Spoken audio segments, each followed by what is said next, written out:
विशालपुर गांव की ठंडी शाम थी। हर तरफ कड़कड़ाती ठंड फैल चुकी थी और इस गांव के बहुत से राज अब भी छुपे हुए थे। गांव में चौपाल के कोने में एक छोटा सा चाय की दुकान था, जहां गांव वे कुछ लोग आया करते थे।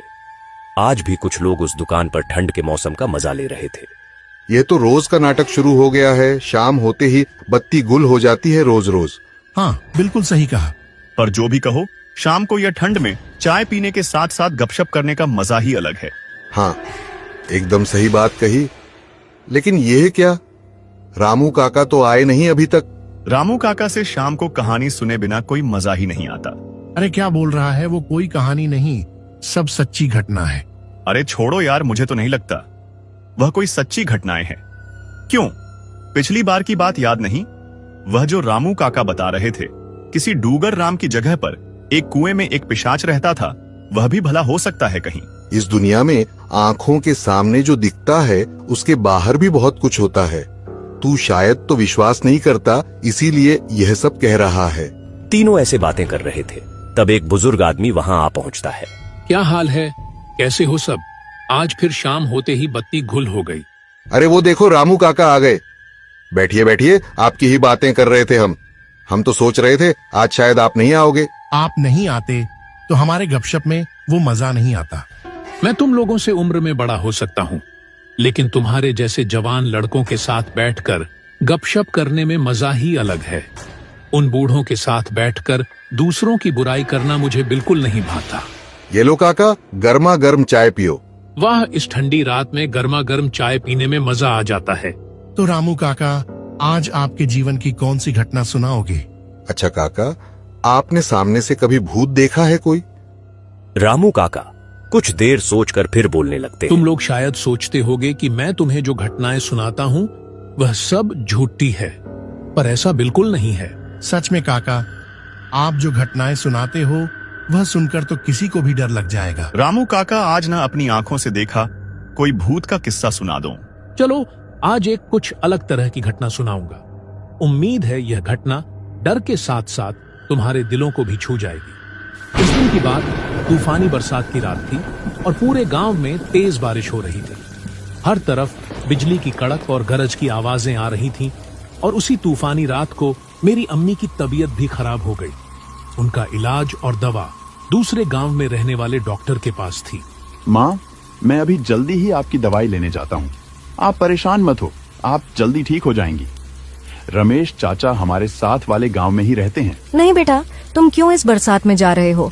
मैं ठीक हूँ, कल दवाई खा लूंगी। अभी मौसम देखो कितना खराब है और रात भी कितनी गहरी हो गई है। नहीं माँ, ये बारिश तो रोज ही होती है और आप फिक्र मत कीजिए, ये थोड़ी देर में बंद हो जाएगी। मैं जल्दी ही दवाई लेने जा रहा हूँ। रास्ते में अगर कोई रिक्शा मिल गया तो उसी में चला जाऊंगा। उस रात मेरी माँ ने मुझे बहुत रोका, लेकिन मैं उस रात अपनी माँ के इलाज के लिए दूसरे गांव की तरफ जाने लगा। बाहर तेज बारिश का सिलसिला जारी था और उस वक्त गांव का एक भी आदमी वहां नहीं था। मैं बस आगे चलता ही जा रहा था। यह बारिश तो और भी तेज हो गई है। मैं दूसरे गांव तक पहुंचूंगा, लेकिन जो भी हो मुझे माँ के लिए वहां पहुंचना ही होगा। मैं बस चलता ही जा रहा था और अब जैसे जैसे रात काली होती जा रही थी, बारिश उतनी ही तेज होती जा रही थी। बारिश की बूंदें मेरे जिस्म पर ऐसे पड़ रही थीं जैसे कोई छोटे छोटे छुरे चुभा रहा हो। रात के उस सन्नाटे को चीरते हुए मैं आगे बढ़ता गया। तभी मेरी नजर आगे एक जगह पर पड़ी। वहां एक आदमी रिक्शा लिए जा रहा था। मैंने जोर से आवाज लगाई तो वो रुक गया और मेरे पास आकर खड़ा हो गया। जी भाई, क्या हुआ? कहाँ जाना है? इतनी रात को इस बारिश में यहाँ क्या कर रहे हैं? इस वक्त तो यहाँ कोई जानवर भी नहीं निकला होगा। भाई, मुझे साथ वाले सोनपुर गांव जाना था। वहां जो डॉक्टर रहता है उससे अपनी माँ के लिए दवाई लेनी थी। क्या क्या कहा तुमने? तुम्हारा दिमाग ठीक है? इस बारिश में सोनपुर गांव जाने की बात कर रहे हो। लगता है तुम उस गांव की खबरों से अनजान हो। क्या तुम यहाँ नए हो? हाँ, हम यहाँ कुछ समय पहले ही आए हैं। लेकिन आप इस तरह क्यों कह रहे हैं? क्या हुआ वहाँ? क्या बात है? अरे ये पूछो कि क्या नहीं हुआ। तुम ऐसा करो कि इसी वक्त वापस लौट जाओ और इस बारिश की रात में उस गांव की तरफ बिल्कुल भी मत जाना, वरना पछताओगे भाई। बस मैं जा रहा हूं अपने घर, तुम अपना रास्ता नापो। लेकिन भाई सुने तो, वो रिक्शे वाला तो उस जगह का नाम सुनते ही फौरन भाग गया, लेकिन मुझे उस वक्त कुछ भी समझ नहीं आया, क्योंकि मैं अपनी मां के लिए बहुत परेशान था। इसलिए मुझे तो बस वहां जाना ही था। उस आदमी की बातों को नजरअंदाज करके मैंने दोबारा चलना शुरू कर दिया। मैं जब जा रहा था तभी उस रात की तेज बारिश में मुझे एक अजीब सी काली बिल्ली पेड़ पर बैठी नजर आई। मैं जाकर उस पेड़ के पास खड़ा हो गया, लेकिन वो बिल्ली ना तो हिली और ना ही भागी। वो बस एक अजीब ठहरी हुई नजर से मुझे देख रही थी, जैसे कि वह मुझे कुछ कहना चाह रही हो या मुझे किसी खतरे से रोक रही हो। उस वक्त आसमान में बिजली जोर से कड़की और बारिश और भी तेज हो गई। मेरा दिल अचानक जोर से धड़कने लगा। मैंने बिना एक पल गवाए वहां से कदम खींच ली और जल्दी से दूसरे रास्ते पर चलने लगा। मैं फिर थोड़ी देर के लिए रुकने के लिए एक पेड़ के नीचे खड़ा हो गया। मैंने सोचा कि शायद यह बारिश थोड़े समय में बंद हो जाए। तभी मेरे सामने से एक बेहद प्यारी सी लड़की आई और मेरे साथ खड़ी हो गई। वह मुझे बस घूरते ही जा रही थी। वैसे एक तरफ मेरे दिल को थोड़ी तसल्ली भी मिल गई कि चलो, इस बरसात की रात में इस सुनसान जगह पर कोई और भी है। फिर कुछ देर बाद मैंने उससे कहा, आप कौन हैं और इस बरसात में इस सुनसान रास्ते पर अकेले क्या कर रहे हैं? मैं इस गांव में काम करती हूँ। मेरा घर इसके साथ वाले गांव में है। मुझे आज देर हो गई थी और मैं घर जा रही थी, लेकिन आधे रास्ते में ही मैं फंस गई। ये तेज बारिश शुरू हो गई, जो कि अभी तक बंद होने का नाम ही नहीं ले रही। अच्छा, वैसे मुझे लगा था कि शायद मैं ही इस सुनसान जगह पर अकेले जा रहा हूँ, लेकिन अब थोड़ी तसल्ली हो गई कि आप भी उस गांव की तरफ इसी रास्ते पर हैं। वैसे मैं भी उसी गांव की तरफ ही जा रहा हूँ। यह तो फिर बहुत अच्छी बात है। आप प्लीज मेरी मदद कर सकते हैं। मुझे इस बरसात की रात में इस सुनसान रास्ते से जाने में डर लग रहा है। यहाँ पर ना तो कोई रिक्शा है इस वक्त और ना ही कोई टैक्सी। मदद? लेकिन कैसे मदद करूँ मैं आपकी? आप भी उस गांव की तरफ जा रहे हैं, मेरा घर भी वहाँ है। क्या आप ऐसा कर सकते हैं कि हम साथ में ही वहाँ चले? आप पहले मुझे जल्दी से वहाँ छोड़ दीजिए, फिर आप अपने रास्ते चले जाइए। प्लीज, मैं अकेले नहीं जा पाऊंगी। ठीक है, मैं वैसे भी वहाँ ही जा रहा था। मैं आपको हिफाजत से घर छोड़ दूंगा, फिर मैं अपने काम के लिए चला जाऊंगा। अच्छा, सही है। आपका बहुत बहुत शुक्रिया। अब मैं और वह लड़की उस तेज बारिश में साथ में ही सफर करने लगे। पूरे रास्ते में बारिश की बूंदें तेजी से हमारे जिस्म पर पड़ रही थी। रास्ता और भी सुनसान हो गया था और चारों तरफ अंधेरा फैला हुआ था। हर तरफ से अजीब अजीब आवाजें आ रही थी और फिर बिजली की कड़क की आवाज माहौल को और भी डरावना बना रही थी। जब मैं और वो लड़की जा रहे थे तभी आधे रास्ते में मुझे एक अजीब से जानवर की चीख सुनाई दी। वो आवाज इतनी डरावनी थी कि उसकी गूंज पूरे जगह में फैल गई। अरे अरे, यह खौफनाक आवाज! अब तो मुझे लग रहा है कि उस गांव जाते हुए माहौल और भी बढ़ रहा है। ये माहौल कैसा भयानक होता जा रहा है और ऊपर से यह जानवरों की आवाज़ें। उफ, यह उस गांव की तरफ जाने वाला रास्ता सच में बहुत सुनसान है। मुझे भी इसीलिए अकेले डर लग रहा था, लेकिन यह तो अच्छा हुआ कि हम दोनों साथ में जा रहे हैं। मेरा डर भी थोड़ा कम हो गया। तभी चलते चलते अचानक मुझे वहां पेड़ों के सामने एक अजीब साया नजर आया, जैसे कोई वहां खड़ा हो। लेकिन जब हम धीरे धीरे करीब पहुंचे तो वह बिजली की आवाज के साथ ही गायब हो गया। वह लड़की तो बस चुपचाप आगे जा रही थी, लेकिन मैं रुककर उससे बोला, ये साया देखा आपने? यहाँ कोई खड़ा था, लेकिन अब तो कुछ भी नहीं है। नहीं तो मैंने तो कुछ नहीं देखा। वहाँ तो कुछ भी नहीं था। आपको बस वैसे ही वहम हुआ होगा। उस लड़की की यह बात सुनकर मैं थोड़ा हैरान हो गया और एक तरफ मुझे भी लगा कि शायद यह मेरा ही वहम था। इसलिए मैं और वह लड़की दोबारा आगे बढ़ने लगे। बारिश बहुत तेज थी और वहां से जाते हुए मुझे फिर ऐसा नजर आया जैसे सामने कोई बच्चा जमीन पर पड़ा हुआ हो। लेकिन जब हम करीब पहुंचने लगे तभी बिजली की तेज आवाज के साथ वहां भी कुछ नहीं था। लेकिन इस बार मैंने उस लड़की से कुछ नहीं कहा, क्योंकि मुझे लगा कि शायद इस बार भी यह मेरा ही वहम हो, क्योंकि वह लड़की इस बार भी बिल्कुल खामोश थी। हम दोबारा अब चलने लगे। पूरी जगह सुनसान थी और बारिश से भरी हुई, और थोड़ी देर बाद मैं और वह लड़की उसके घर तक पहुंच गए। उसका घर मुझे बहुत अजीब और सुनसान लगा। मैं उसके घर को थोड़ी देर तक देखता रहा। ये लीजिए, मेरा घर आ गया। आपका बहुत बहुत शुक्रिया कि आपने मेरी मदद की।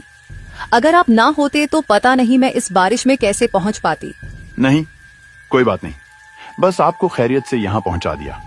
अब मैं अपनी मंजिल की तरफ चलता हूँ, मुझे पहले ही देर हो चुकी है। रुकिए, आप ऐसे नहीं जा सकते। मेरा मतलब है कि आप थोड़ी देर यहीं रुके। मैं आपके लिए छतरी लेकर आती हूँ। आप उसके सहारे इस बारिश से थोड़ा बच जाएंगे। अच्छा, यहाँ पर ही रुके रह जाना मत, ठीक है? वो लड़की यह कहकर अपने घर की तरफ जाने लगी और मैं उसकी प्रतीक्षा करने के लिए वहीं रुक गया। इंतजार करते करते बहुत देर हो गई, लेकिन वो छतरी लेकर अब तक बाहर नहीं आई थी। इसलिए मुझे बहुत अजीब लगा। यह इतनी देर क्यों कर रही है? उसने तो कहा था कि बस थोड़ी ही देर में आ जाऊंगी, लेकिन अभी तक नहीं आई। मैंने सोचा कि मैं जाकर खुद ही देख लूं, तो मैं फौरन उसके घर की तरफ जाने लगा और वहां जाकर मैंने आवाज लगाना शुरू किया। सुने, मैं आपका इंतजार कर रहा हूँ। कहाँ हैं आप?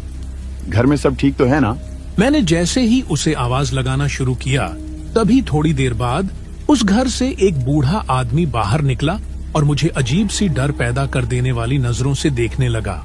अरे आप कौन हैं? और वो लड़की कहाँ गई जिसे मैं अभी अभी यहाँ तक छोड़कर आया हूँ? कौन लड़की? मैं यहाँ रहता हूँ और मैं अकेला ही रहता हूँ। यहाँ कोई लड़की नहीं रहती। अरे ऐसा कैसे हो सकता है? मैंने खुद उसे अभी यहीं छोड़ा था। वो कह रही थी कि मेरे लिए छतरी लेकर आएगी। एक मिनट रुको, तुम पहले यह बताओ कि कैसी लड़की थी और उसने तुम्हें क्या कहा था? वो उसने हरे रंग के कपड़े पहनी थी और बहुत खूबसूरत सी लड़की थी। कह रही थी कि इस गांव तक मुझे पहुंचा दो, अकेले मुझे डर लग रहा है। अच्छा, तो तुम्हारा सामना भी उस मनीषा से हुआ है? मनीषा? कौन मनीषा? मनीषा वो है जो बरसात की रात में निकली थी और आधे रास्ते में तेज बारिश शुरू हो गई थी। उसने बहुत से लोगों से मदद मांगी, लेकिन किसी ने उसकी मदद नहीं की। इसी वजह से जंगल जाते वक्त एक खौफनाक जानवर ने उसे मार दिया। इसके बाद वह एक छलावा बन गई और अब गांव में घूमती रहती है। बरसात की रात में जो भी निकलता है, पहले वह उससे मदद मांगती है। जो उसके मदद करने से इनकार करता है, वह उसी वक्त उसे अपना शिकार बना लेती है। मैं उसकी बात सुनकर ऐसा शून्य हो गया जैसे मेरे अंदर से रूह ही निकल गई हो। मुझे अब कुछ भी समझ नहीं आ रहा था, नहीं यह कि वो आदमी सच बोल रहा है या झूठ, और ना ही यह कि वो लड़की सच में छलावा थी या क्या। मैंने और कुछ नहीं सोचा और जल्दी से वहां से जाने लगा। मैंने उससे एक भी बात नहीं की और बस वहां से निकल गया। लेकिन तभी चलते चलते जो मैंने देखा, उसे देखकर मेरे पैरों तले जमीन खिसक गई। मेरे सामने वही लड़की हवा में खड़ी थी। उसके पैर जमीन पर नहीं थे। वो मेरे से कुछ कहने लगी। आपका बहुत बहुत शुक्रिया, आपने मुझे घर पहुंचाया और मेरी मदद की। मैं पहले तो बहुत ज्यादा डर गया था, लेकिन उसकी मासूम आवाज और उसके साथ जो हुआ था, उससे मेरा डर खत्म हो गया था। मुझे आपके बारे में पता चला, आपके साथ बुरा हुआ। तुम्हें जो बताया गया है वो सिर्फ आधा सच है, पूरा सच तुम्हें नहीं पता। क्या सच? कैसा सच? आपको किसी जानवर ने नहीं मारा? तो क्या हुआ था आपके साथ? उसका सच जानकर मानो मैं थम सा गया। उसने बताना चालू किया। ये सच है कि मुझे देर रात हो गई थी और लोगों से जाकर मदद मांग रही थी, क्योंकि मुझे जंगल से इतनी रात को जाने से डर लग रहा था। मेरी किसी ने मदद नहीं की। जब मैं रास्ते से जा रही थी तभी। अरे भाई, उसे तो देख, क्या लग रही है? हाँ बे, चल उससे बात करते हैं। वो दोनों मेरे पास आकर कहते हैं, कहाँ जा रही हो तुम इतनी रात को? भैया, मैं मेरे गांव सोनपुर जा रही हूँ। मुझे आज काम से लेट हो गया और मुझे अब डर भी लग रहा है इतनी रात को। हम कब काम आएंगे? चलो हमारे साथ, हम छोड़ देते हैं अभी तुम्हें सोनपुर। आपका बहुत बहुत धन्यवाद भैया। वे तीनों जंगल के रास्ते चलने लगे, लेकिन मनीषा ये नहीं जानती थी वो मदद उसकी जान ले लेगी। थोड़ी दूर जंगल के बीचों बीच आकर उन दोनों ने मनीषा के साथ गलत व्यवहार करना चालू कर दिया। मनीषा जमीन पर पड़ी बस चिल्ला रही थी। उसकी आवाज सुनने वाला वहां पर कोई भी नहीं था। बचाओ बचाओ, प्लीज मुझे छोड़ दो, मैं तुम्हारे पैर पड़ती हूँ, मुझे जाने दो। तभी किसी जानवर की आवाज सुनाई दी। वे दोनों की नजर मनीषा से हट गई। इसका फायदा उठा के मनीषा जल्दी से उठकर वहां से भागने लगी। लेकिन वे दोनों भी मनीषा का पीछा छोड़ने का नाम नहीं ले रहे थे। मनीषा भागते भागते उसके सामने एक भयानक जानवर आ गया था। अब मनीषा के पास दो रास्ते थे, दोनों तरफ उसकी मौत इंतजार कर रही थी। मनीषा ने उन दोनों की तरफ न जाकर उस जानवर को इशारा किया और जानवर उसके पीछे दौड़ने लगा। मनीषा ने उस जानवर को उन दोनों की तरफ ले गई और तीनों के ऊपर हमला करके जानवर ने तीनों को मार दिया। मुझे दुख है कि हमारे प्यारे से देश में ऐसे दरिंदे भी होते। आपको अब मुक्ति कैसे मिलेगी? मैं क्या कर सकता हूँ आपके लिए, मुझे बताइए। आपको जो करना था आपने कर लिया है। मुझे लगा आप भी उन लोगों की तरह मेरे साथ गलत व्यवहार करेंगे, लेकिन आप बहुत अच्छे हैं। मेरा सच आपको बताकर अब मुझे मुक्ति मिल जाएगी। आपका बहुत बहुत शुक्रिया। आप डॉक्टर के लिए आए थे ना, आप घर जाइए, आपकी मम्मी ठीक हो जाएगी। मैं वहां से घर की तरफ निकल गया। घर आकर देखा तो मेरी मम्मी ठीक हो गई। अगर सोचो मैं उस रात उस लड़की की मदद ना करता तो मुझे खुद नहीं पता कि मेरे साथ आखिर क्या होता, लेकिन मैं बच गया और मैं यहाँ बैठकर तुम्हें किस्सा भी नहीं सुना पाता।